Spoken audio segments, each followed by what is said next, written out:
शहर में दो बहनें रहती थीं। छोटी बहन बहुत बातूनी थी, हर वक्त हंसती बोलती रहती, जबकि बड़ी बहन बहुत कम बोलने वाली और खामोश तबीयत की थी। एक दिन अचानक शहर में तूफान आ गया।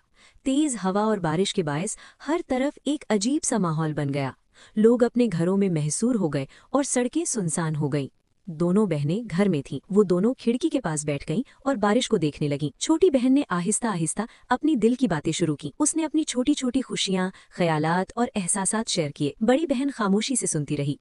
उसकी आंखों में नरमी और समझ-बूझ थी। पहली बार छोटी बहन को लगा कि उसकी बातें वाकई सुनी जा रही हैं। फिर कुछ देर बाद बड़ी बहन ने भी अपने दिल की बात कही। उसने बताया कि वो कम बोलती है, मगर इसका मतलब ये नहीं कि वो महसूस नहीं करती। वो हमेशा अपनी बहन को दिल से समझती रही है। इस लम्हे दोनों बहनों के दरमियान मौजूद गलतफहमियां खत्म होने लगी। बारिश रुकने लगी और आहिस्ता आहिस्ता मौसम बदलने लगा। लेकिन उस दिन ने दोनों बहनों के रिश्ते को पहले से ज्यादा मजबूत बना दिया। सबक: रिश्तों को मजबूत बनाने के लिए सिर्फ बात करना नहीं, बल्कि एक दूसरे को दिल से सुनना और समझना भी जरूरी है।